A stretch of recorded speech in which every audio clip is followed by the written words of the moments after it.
Quite fitting for the time of Halloween, the invasion of the Japanese homeland officially began this week, bringing a whole new scare of the enemy on their own turf.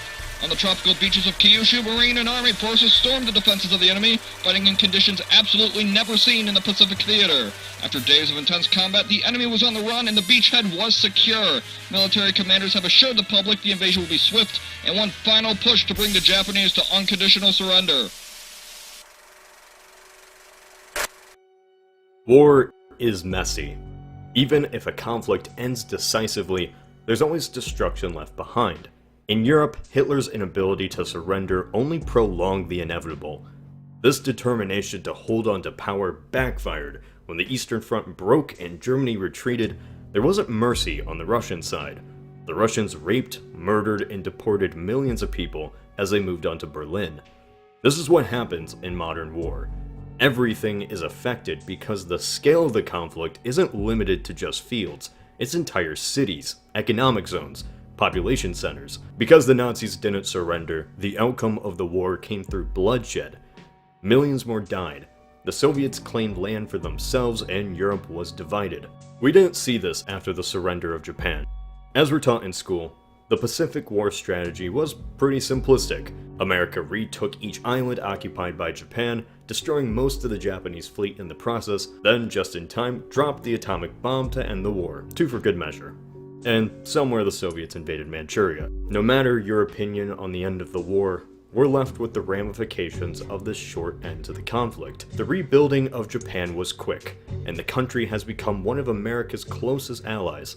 The formerly isolationist empire is now one of the largest economies in the world, and a first-world democratic nation. But there was a chance that it might not have ended up this way. Even though 2 bombs were dropped and the Soviets invaded Manchuria, the only event that truly mattered was the single decision to surrender by the Japanese emperor. Japan had attempted to surrender earlier, but their conditions were deemed unacceptable by American standards. To the Japanese, they feared complete surrender was a threat to the emperor's life. In our timeline, after the shock of 2 nuclear blasts and a Soviet invasion of Manchuria, Japan bent the knee.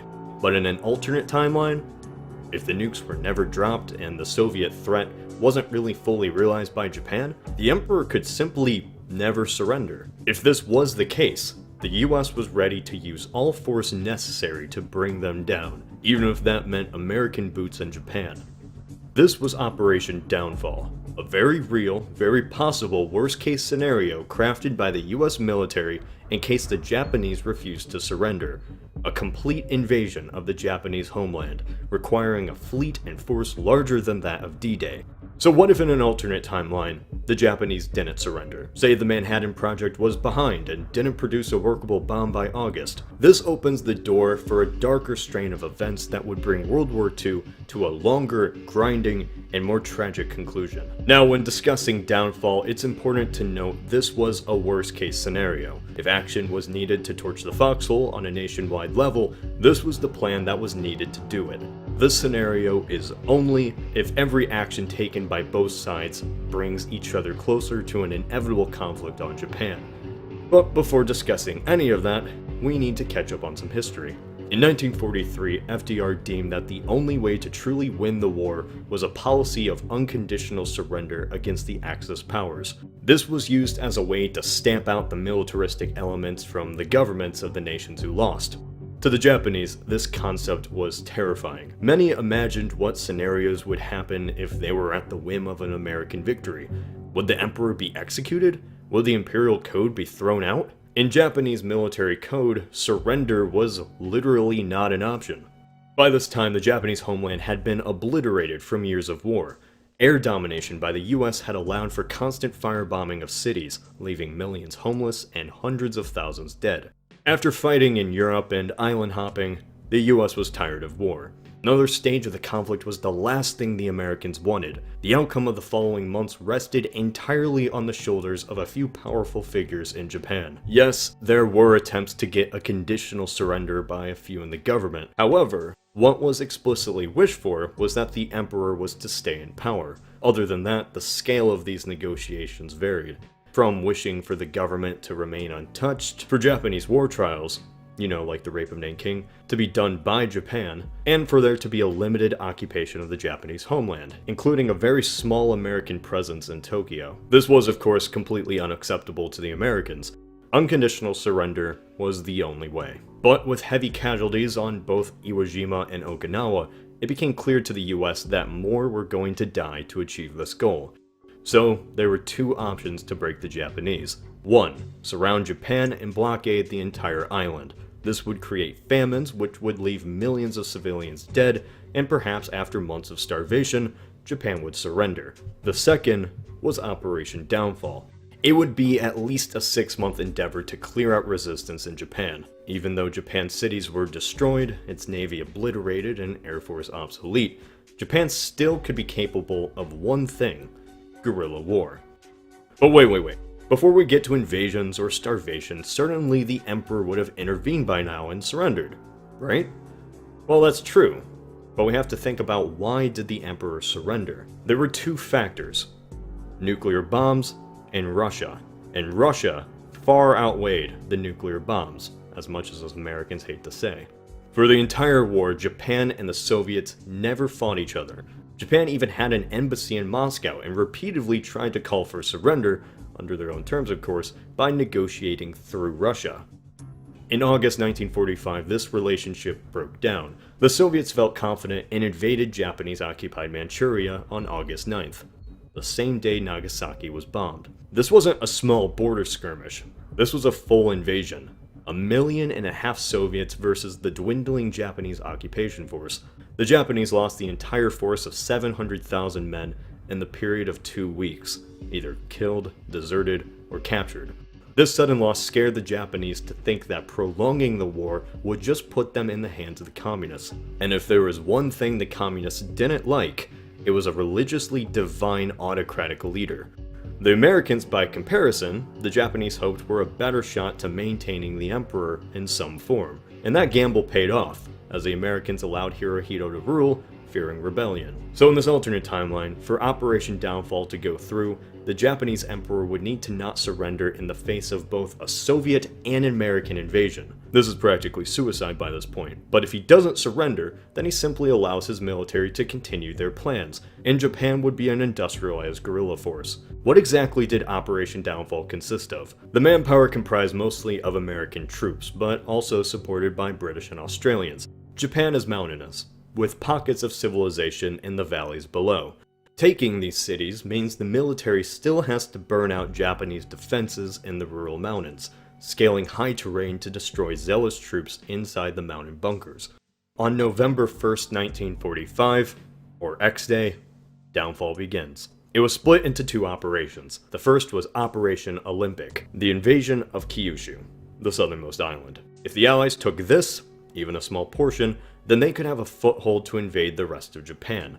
The problem was geography, and there are only a few points the Americans can actually invade. This invasion is more of a slugfest. A bombing campaign further weakens defenses, but the Japanese are still held up in underground bunkers. The Allies invade from 3 points at the southernmost tip of Kyushu.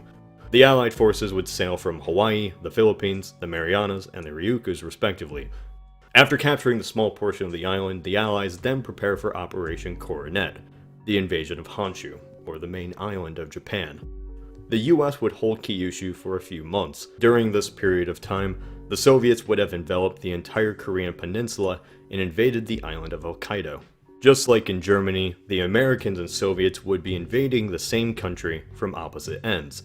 In this alternate timeline, it's a practical race to Tokyo. It's very unlikely by this point the Japanese emperor wouldn't surrender, but if he didn't, then that means Operation Coronet would then take place in the next March. A straight-up amphibious assault on the Kanto plain that the Allies would then fight north and seize Tokyo. The entire specifics of the assault weren't entirely finalized because the war ended, but what we do know is that it consisted of 1 million men. Standard aircraft carrier bombardment of Kanto would be followed by a full invasion of nearly every unit available in the Pacific Theater, all coming down onto Tokyo. After this attack, it's likely the Japanese would be fractured and broken down. The emperor perhaps would be arrested or killed. If he surrenders, then perhaps all fighting would cease. If he's killed, then the Allies have a far greater threat on their hands. The entire aftermath of occupying Japan depends on the fate of the emperor. He was still the political center of Japan, and removing him would cause a practical rebellion from all sides of the island, which the US would then have to put down. This was the only reason why we kept him in our timeline. The US takes Japan. Great. Now what?